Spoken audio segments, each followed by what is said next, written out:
Hello guys, मैं तुम सबके लिए लेकर आ चुका हूँ वन पीस का एपिसोड नंबर 1036 से लेकर 1037 और ये भी काफ़ी ज़्यादा मज़ेदार होने वाला है, तो इसे पूरा ज़रूर देखना। लेकिन गाइस उससे पहले 92% लोगों ने चैनल को सब्सक्राइब नहीं किया है, तो उसको भी ज़रूर कर लेना। तो अब ज़्यादा देरी ना करते हुए स्टार्ट करते हैं। Let's get started. तो एपिसोड की शुरुआत में हमें देखने के लिए मिलता है कि जो लूफी होता है वो धीरे धीरे करके डूबता हुआ जा रहा होता है। और इधर से जब बोआ ने अनाउंसमेंट कर दी थी, तो इधर हमें चोपर देखने के लिए मिलता है कि जो क्वीन से फाइट करते करते ही जमीन में गिर जाता है और मुंह पे हाथ रख के बहुत ही तेजी से रोना स्टार्ट कर देता है। लूफी लूफी तू क्या सच में हार गया? लूफी सच में? इतने में हम लोग देखते हैं कि जितने भी समुराइज होते हैं, मिंग ट्राइब के लोग होते हैं, सबका मोरल डाउन होना स्टार्ट हो जाता है। इधर से होयो वगैरह भी कह रहे होते कि सच है क्या स्ट्रो हेड हार गया? इधर से उटुमा वगैरह भी सब लोग हो रहे थे, नामी वगैरह नहीं मान रहे होते और उटुमा तो रोना स्टार्ट कर देते। इधर से लूफी जो होता वो अभी भी धीरे धीरे करके डूबता हुआ जा रहा होता है। इधर से हम लोगों को देखने के लिए मिलता है कि जो ओनेगिशिमा होता है वो उडवोन के ऊपर से उड़ता हुआ जा रहा होता है लैंड ऑफ वानो की तरफ, क्योंकि अब इसको लैंड ऑफ वानो के अंदर फ्लावर सिटी में गाड़ दिया जाएगा। इधर से हम लोगों को देखने के लिए मिलता है कि जो गिफ्टर्स होते हैं गोरिल्ला पंचेस वाले, वो वही अभी भी हमारे समुराइयों को बीट रहा होता है और कह रहा होता है कि उस दवाई ने तो कमाल कर दिया जो मुझे होर्सी ने दी है। इधर से हम लोग देखते हैं वो सारे बंदों को पीट रहा होता है और वो कह रहा होता है कि बेशक ये तीनों रूकीज जो थे वो ताकतवर थे, वो कमजोर नहीं थे, लेकिन हमारा कैप्टन काइडो वो बहुत ही ज़्यादा ताकतवर है। इतने में हम इजू को देखते हैं और कापा स्टाइल में भी देखते हैं, जो कि यहाँ पर तभी एंटर कर जाते हैं और सारे के सारे जो जायंट्स वगैरह होते हैं उनको पीटना स्टार्ट कर देते हैं। क्योंकि जितने भी ये 20 टाइप के बंदे थे ये कह रहे थे कि ना अब तो तुम्हारा कैप्टन भी हार गया, अब तो तुम गए। लेकिन तभी तक 9 खास के बंदे आ जाते हैं और उनका मोरल अप करना स्टार्ट कर देते हैं। इधर से हम लोग देखते हैं जो सांजी होता है वो कह रहा होता है कि ऐसा बिल्कुल भी नहीं हो सकता, लूफी नहीं हार सकता, लूफी जरूर आएगा, हम सारे मिलकर उसे खत्म कर देंगे। इधर से हम लोगों को देखने को मिलता है कि चोपर अभी भी रो रहा होता है बहुत बुरी तरीके से। तभी क्वीन उसके पास आता है और कह रहा होता है कि तेरा कैप्टन तक गया, अब तेरी प्यारी। इतने में लेकर भी कह रहा होता है कि मुझे अफसोस है कि उस स्ट्रो हेड की गर्दन में अपने हाथों से नहीं दबा पाया, लेकिन क्या हुआ, उसके अलायंस के बंदों को तो खत्म कर दूंगा। तब तक वो फिर से एरो शूट कर देता है, सारे के सारे बंदे जो होते हैं वो भागना स्टार्ट कर देते हैं। और भाई इधर से हम देखते हैं चॉपर के अंदर सारे के सारे एरो घुस जाते हैं। इतने में जो क्वीन होता है वो खत्म करने वाला ही होता है चॉपर को बीम से। लेकिन तभी हम देखते हैं कि जो सांजी होता है वो डाबल जंप करके उसी लोअर फ्लोर के अंदर एंटर कर जाता है और यहाँ से हम लोग क्वीन को देखते हैं। क्वीन देखते हैं ओए ये कौन? तब तक भाई डाबल जाम्बे और रेतो सुई इसकी थूथ पर आग लगती है क्वीन के, और भाई क्वीन का जो सर होता है वो घूमना स्टार्ट कर देता है। वो इतनी तेजी से घूमता है कि जो क्वीन होता है वो उसका सर इतने तेजी से घूमता चला जाता है कि वो जितने भी एरो होते हैं उन सबको तोड़ता हुआ चला जाता है और हवा में उड़ता हुआ पेड्रो की तरफ जाता है और आखिर में पेड्रो को एक देता है और पेड्रो हवा में उड़ता हुआ दूर निकल जाता है और क्वीन हवा में उड़ता हुआ आसमान में घुस जाता है। इधर से जो सांजी होता है वो कह रहा होता है कि चोपर तुझे डरने की बिल्कुल भी बात नहीं है, क्या तुझे लगता है कि लूफी हार गया? बिल्कुल भी नहीं। तुझे पता है ना लूफी कई बार हारा है और मेरे कली वो वापस आ जाता है, तो इस बार भी यही होगा, तो तू बस थोड़ा सा हौसला रख। इधर से इसको पकड़। और वो तभी जोरो को फेंक देता है चॉपर की तरफ और तब तक कोई भी आ जाता है। वो कहता है कि ओह जज का बेटा तू, तो वो कहता है कि क्या तू मेड साइंटिस्ट से है क्या, क्योंकि उसे देखते ही पहचान लिया।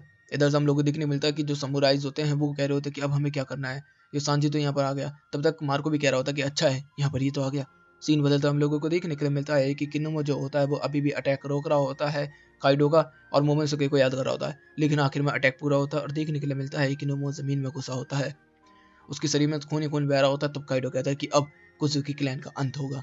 लेकिन तभी हम देखते हैं किन्नुमो फिर से खड़ा होता है और कहता है बिल्कुल भी नहीं, मैं तुझे मोमोनोसुके के ऊपर एक उंगली भी नहीं उठाने दूंगा, मैं तुझे आगे नहीं बढ़ने दूंगा। और सीधा वो कह रहा होता है और सीधा अपना टूटी हुई तलवार को लेकर काइडो के पैर में घुसेड़ देता है। काइडो उसकी तरफ देख ही रहा होता है। सीन बदलता हम लोगों को देखने के लिए मिलता है कि वो कह रहा होता है कि ग्नोमो, जब हम लोग पास से फ्यूचर में आए थे तो हम लोगों ने देखा था कि हमारे वांटेड पोस्टर लगे हुए हैं जो कि बिल्कुल थूथ हमारी मिलती हुई थी जिससे कि हमें लोग पकड़ सकते, इसलिए हम लोग अलग अलग रहने। उसके बाद हम लोगों ने वो ग्रेप्स भी देखी जो कि ऑर्डिन कैस्टल के पास थी, जिसके अंदर हम सब लोगों की ग्रेप बनाई गई थी। तभी मैंने मोमोनोसुके को बोला था कि तू मुझे पापा बोलियो, मैं तुझे बेटा बोलूँगा। तो वो कहता क्यों? क्योंकि पहचान छुपाने के लिए। इधर से हम लोगों को देखने के लिए मिलता है कि वो सब तैयार हो जाते हैं इस चीज़ के लिए। और उसके बाद जो किनोमो होता है वो मोमोनोसुके सामा, और वो इधर से कह रहा होता है कि इतना मुश्किल भी नहीं हो सकता ये खोलना, और वो बहुत ज़्यादा डिसरिस्पेक्ट महसूस कर रहा होता है मोमोनोसुके के आगे मोमोनोसुके लगाने के लिए, मतलब सामान ना लगा के मोमोनोसुके बोलने के लिए। तो फिर आखिर में हम लोग देखते हैं कि बारिश वारिश पड़ रही होती है, तब तक मोमोनोसुके जो होता है वो रो रहा होता है ओडिन को याद करके। तब तक किनोमो के गले लगता है और बोलता है फादर, तो वो कहता है मोमोनोसुके। और फिर हमें पूरा का पूरा पंख हजार का देखने को मिलता है कि जब मोमोनोसुके और ये दोनों एक दूसरे से मिलते हैं और सांजी से कह रहा होता है वो कि ये है तेरा बेटा। तब तक मोमोनोसुके कहता है जितना खाना है खा ले मोमोनोसुके, हमें अगली फाइट के लिए जाना है। इधर से हम लोगों को देखने को मिलता है जो काइडो होता है वो कह रहा होता है कि बहुत कमाल है योद्धा, लेकिन तू इतना ताकतवर नहीं है कि तू उस मोमोनोसुके को बचा सके, तो अब तेरा खेल खत्म किया जाता है, और तलवार लेता है जो जमीन में पड़े होते हैं और सीधा उसके आर पार कर देता है। अब वो कहता है गुड बाय समुराई, और हमें देखने मिलता है यहाँ खून ही खून फैल जाता है। इधर से जो मोमोनोसुके होता है वो याद कर रहा होता है मोमोनोसुके फादर बेटा सन ये सब याद कर रहा होता है।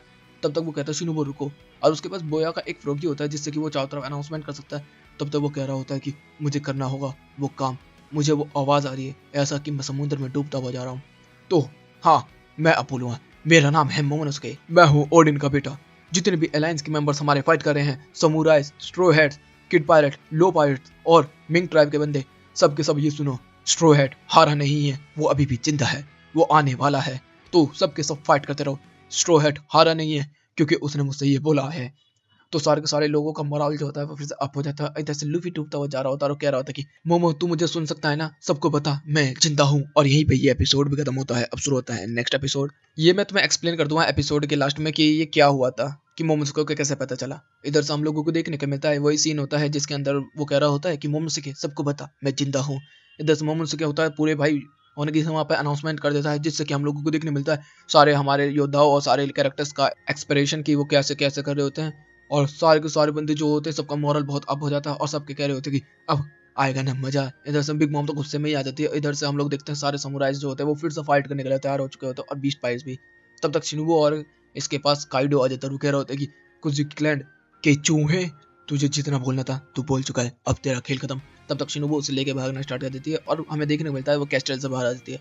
इधर से बाहर आने के बाद वो कह रहा होता है कि मैं तेरा अंत कर दूंगा, तू अपने बाप जैसा बिल्कुल भी नहीं है, काश तेरा बाप यहाँ पर होता, वो देखता तेरी गर्दन मड़ तोड़ते हुए तो वो कहता कि कुछ भी हो जाए लैंड वानों को मैं बचा के रहूंगा। जैसे मेरे बाप ने बोला था कि उसे सूरज दिखाने के लिए तो मैं नया सूरज उगाऊंगा। वो कहता कि अच्छा रो रो रो रो, और एक अटैक करता है और हमें देखने के लिए क्या मिलता है कि उन दोनों को भी वो समुद्र में गिरा देता है। इधर से सीन बदलता है और यहाँ पर जो बॉ होती है वो अनाउंसमेंट करना स्टार्ट कर देती है कि तो जो मॉम बन चुके हैं। तब तक यहाँ पर उसकी बात कर जाती है और हम लोग नामी वगैरह को देखते हैं। इधर से ऑटोमा जो होती है वो रो रही होती है क्योंकि अभी भी लूफी अलाइव है इस वजह से। इधर से तभी जो नामी की छड़ी होती है उसके अंदर कुछ होता है और हमें पता क्या चलता है जो जूइस होता है वो इसके अंदर रह जाता है। इधर से सीन बदलता हम लोगों को देखने मिलता है जो बिग मॉम होती है वो कह रही होती है कि किड तू तो गया अब मेरे हाथों से। तब तक यहाँ पर लो भी आ जाता है और वो कह रहा होता है कि एसोस किड के साथ मिलकर फाइट करूंगा मैं। किड कह रहा होता है कि ओए बचकाने काम मत कर। तो कहता है कि किड तुझे पता है ना हम लोग अकेले नहीं जीव सकते, इनका एरा गया, हमारा नया एरा आया है। और इधर से लूफी अभी भी डूबता हुआ जा रहा होता है। सीन बदलता हम लोगों को देखने के लिए मिलता है फ्लावर सिटी के अंदर अभी भी जश्न बनाया जा रहा है। इन लोगों को कुछ भी नहीं पता है कि दुनिया के अंदर क्या हो रहा है क्या नहीं हो रहा है। ऑनगिशिमा इनके सर के ऊपर मौत बन के आने वाला होता है लेकिन ये लोग एंजॉय कर रहे होते हैं। इधर से हम लोग को देखने मिलते हैं जो तामा होती है वो फायरवर्क के पास जा रही होती है और यहाँ पर समुराई के बंदे से कह रही होती है लंबे नाक से कि मेरे पापा इसको देख रहे होंगे ना। तो वो कहता है कि हाँ देख रहे होंगे और उनका सपना भी बहुत जल्द पूरा होने वाला है लैंडोवानो का आजाद होने का। इधर से सीन बदलता फिर हम CP9 के या CP0 के बंदों को देखते हैं जो कि बात कर रहे होते हैं अलायंस के बारे में, जिसके अंदर बोला जा रहा होता है कि पहले 30,000 वर्सेस 7,000 का था लेकिन अब धीरे धीरे करके वो डायग्राम चेंज होता हुआ जा रहा है और यहाँ पर अब पता चल रहा है कि अब जो बैटल है वो 20,000 वर्सेस 7,000 के बीच में है। अभी भी यहाँ पर मतलब काफी सारे जो 20 पायरेट्स बंदे हैं वो मारे जा चुके हैं और कुछ उन्हें साइड चेंज कर लिया है तो बाद में इस वजह से। इधर से जो नामी होती है वो देख रही होती है अपने डंडे को, तभी वो कहता है कि जब तूने मुझे अपनी पावर खिलाने की कोशिश की थी, जब मामा ने मुझे अपने बेटा हेरा को खिलाने की कोशिश की थी, तो जब उसने तेरे को खा लिया था और मैंने तुझे खा लिया था उस समय तेरी छड़ी ने मुझे एब्जॉर्ब कर लिया था जिस वजह से मैं तेरी छड़ी में आ गया। तो वो कहती कि अच्छा लेकिन मैं तो तुझे पसंद नहीं करती, तू चली जा यहाँ से, वो फलाना डीना ऐसा कर रहे होते हैं। तब तो कहता है कि नहीं मैं तेरे साथ ही रहूंगा नामी। इधर से हम लोग वो देखते हैं वो चलते चलते बोया के पास आ जाती है और बोया जो होती है वो मोमोनोसुके और लूफी के बारे में अनाउंसमेंट करने ही वाली होती है। तब तक वो हमारे लोगों को देख लेती है नामी वगैरह को। तब तक यहाँ पे उल्टी भी आ जाती है और उल्टी जो होती है वो आते ही उस सबके ऊपर हमला करती है और उटोमा को पकड़ती है और कहती है कि तेरी वजह से पेज 1 को चोट पहुंची है, उस बढ़िया ने तेरी वजह से ही मेरे भाई को मारा है, मैं तुझे बिल्कुल भी नहीं छोड़ने वाली। इतने में हम लोग देखने के लिए मिलता है कि नामी उसके ऊपर ठंडा क्लाउड करने जाती होती है लेकिन आर्मेंट हाकी होकर जुइस उसके मुंह पे ऐसा फटका मारता है जिससे कि उसे चक्कर आ जाते हैं। नामी कहती है ये क्या है। तब तक हमें देखने मिलता है कि जो ऊसब होता है वो कहता है कि बस कबूतर थोड़ी सी मदद कर, और अपना स्पेशल स्टार कर देता है जिससे कि चारों घास फैल जाती है और नामी को बोला जाता है हमला करने के लिए। सीन बदलता उडोन की तरफ से उड़ता हुआ वो फ्लावर सिटी की तरफ जा रहा होता है ओनगिशिमा। इधर से हम लोग देखते हैं कि जो लो पायरेट्स होते हैं मतलब हार्ड पायरेट्स होते हैं वो समुद्र में किसी की आवाज़ सुन रहे होते हैं और वो कह रहे होते हैं कि आवाज़ सामने से आ रही है। उन्हें लूफी यहाँ से डूबता हुआ दिख रहा होता है, वो कहते हैं कि ये तो स्ट्रो हैट है, इसकी आवाज़ कैसे सुनाई दे रही है। इधर से सीन बदलता हम लोगों को देखने को मिलता है कि यामाटो कह रहा होता है कि मैं आ गया काइडो, मैं तुझे खत्म कर दूंगा काइडो। तो वो कहता है ओए अपने बाप से ऐसे बात करता है कोई। तो वो कहता है कि हम दोनों का रिलेशन खत्म हुआ और यहीं पे एपिसोड भी खत्म होता है। तो अब मैं एक्सप्लेन कर देता हूँ।